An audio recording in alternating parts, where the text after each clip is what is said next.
Welcome to Best of Reddit. Be sure to subscribe as we upload new content daily. I'm an only son. My mom died of ovarian cancer at only 5 years ago. It broke my dad's heart. They had been together since college and were the same age, with my dad being a month older. I'm 22, and am about to graduate college with my degree in chemistry when the main events start to occur. I went to college on a full-ride scholarship. This is important later. My dad met my now stepmom when she was my mom's nurse at the hospital where she spent her final days. My stepmom, Grace, played all the right notes to gain my dad's trust. She was empathetic to him, nurturing, comforting after my mom passed. I was 17 and old enough to sense that she was just trying to weasel her way into getting my dad's resources, but it was up to my dad if he wanted to be in a relationship with her. I was in my final year of public school and had just won a scholarship to attend college out of the country the following year. My dad mourned my mom for a year, and that whole time Grace would check in on him by phone every month or so, in my opinion to scope out the possibility of sinking her hooks in him. After a year passed, Grace took the gloves off and went hard after my dad. Grace was only 40 when she and my dad started seeing each other. I didn't like her, but at the same time my dad at least didn't seem so depressed anymore, so I tried to be less pessimistic about her and give her the benefit of the doubt. In my gut I didn't trust her, though.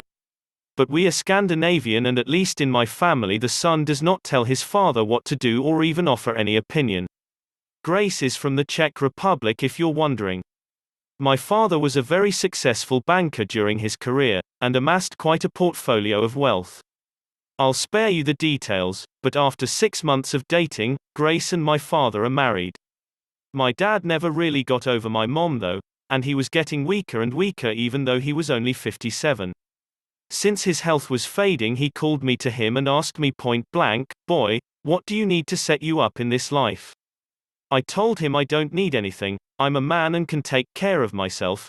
"But what are you even talking about, Dad? You're going to be around for decades yet." I did remind him that he had living sisters with children, my aunts and cousins. I also reminded him that I had a full scholarship to college, so don't worry about giving me any cash. He was dead only a year later at 59. I of course have seen lots of Hollywood movies, so I consider the conspiracy theory that maybe my dad's nurse wife poisoned him and made him sign over all his money to her, but I really honestly do not think that's what happened. Other relatives didn't like Grace either, but they knew my dad was totally in love with my mom and that her death utterly broke him. Well, long story short, my dad bequeathed his 5-bedroom house to me even though I wasn't expecting it and didn't ask for it. He gave a small endowment to each of his sisters and their children.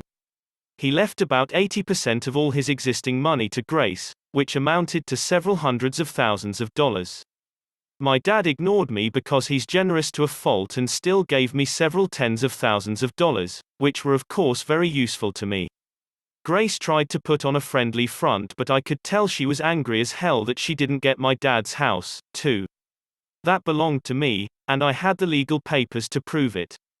She was especially mad because we live in an extremely upscale and trendy location, and houses are hard to come by and easily sold for massive profit. During the first few months after my dad's death, I had the nauseating, creepy experience of knowing that Grace was trying to feel me out to see if I might be into a little relationship with her. Gross. She still stayed at the house though, because over the last 3 years she had gotten used to living there and acting like she owned it. And, even though I officially owned it, I was always away at college and only visited my dad's old house once every couple of months, and even then it wasn't to see Grace, but to see my cousins who lived just a few miles away. I downplayed the fact that it was really my house, and over the months I think Grace gradually forgot that she really had no legal right to the house. She probably believed that sooner or later, because I never asked her for any of the hundreds of thousands of my dad's dollars that she now had, that I was somehow independently wealthy and would just give up my house to her.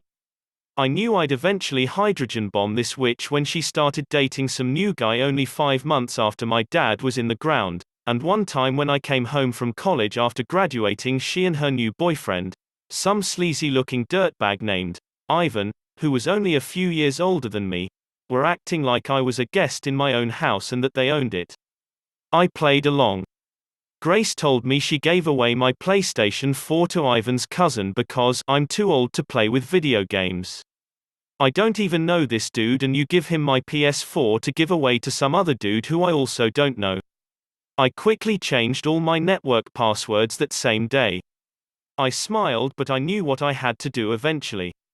She also said that she and Ivan were getting married because I just can't mourn your father forever. I have to move on with life. I tell her that I graduated college and already secured employment with a local firm, and will soon find a new place to live. She looks thrilled.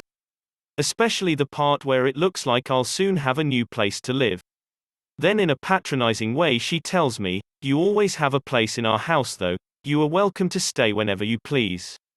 Thanks, Grace, really generous of you. What I really say is that I will probably have a new place in 3 months. She says that is wonderful because she intends to go to her homeland to have a wedding with Ivan and afterward have her honeymoon. She assures me it's a local affair, otherwise I'd invite you, honey. And anyway, I know you're so busy. I congratulate her. She asks me if I can watch the house for her. Watch my own house? Sure. What I really say is of course I will take care of the house.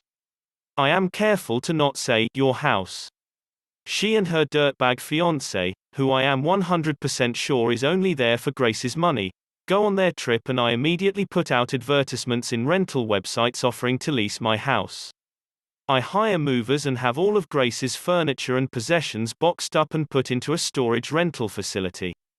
I retain all of my parents' furniture that they had before my dad met Grace. Locks? Changed. All of them. Within days, I am inundated with dozens of inquiries regarding my amazing, furnished house with fantastic views. I rent it to a wonderful young family. A barrister and his schoolteacher wife and their 2 preteen children. They pay me their first and last month's rent, and sign a lease for a year. I warn them about my crazy stepmom who thinks this is her house, but I present them with contact information to my lawyer, the same lawyer my dad retained, in case they need any assurance that I'm on the level. I also give my lawyer the information about the storage facility, including the fact that I generously paid 4 months of storage in advance, which is a whole month longer than Grace's Czech honeymoon adventure. I then found a great apartment in the city near my new place of work. There I met a woman in a restaurant I frequent at night after a long workday. We have been dating 6 months now and are engaged to be married. Grace of course tried to shriek and cause trouble when she realized she got kicked out of my house, but my lawyer quickly shut her mouth without my having to ever speak to her garbage face again. From what I hear, her and her trash husband left the country and I assume they're blowing through my dad's money and will soon be broke like chavs usually become when they taste a little bit of what they think is the good life. So maybe Grace will go and try to exploit some other lonely man into giving her his money. Speaking of money, the house that I rent out is generating so much money that I not only am able to help pay for my cousin's college, but I moved into a larger apartment of my own, together with my fiancé. I love my job, but really, I could survive solely on renting my dad's old house. And to think, if Grace had only been cooler and nicer, I might have let her stay at the house, just to be a good sport. And definitely if she stayed the heck out of my room. But no, she had to act all proprietary, so I had to make her homeless as a wedding gift. Postscript. I bought another PS4, even though I didn't even use my old one that much. It didn't matter. It wasn't for Grace to give away. You don't give away other people's things. You give away your own things. Which is why I chose to kick Grace out of my house. Because it's mine, and I decide who stays there.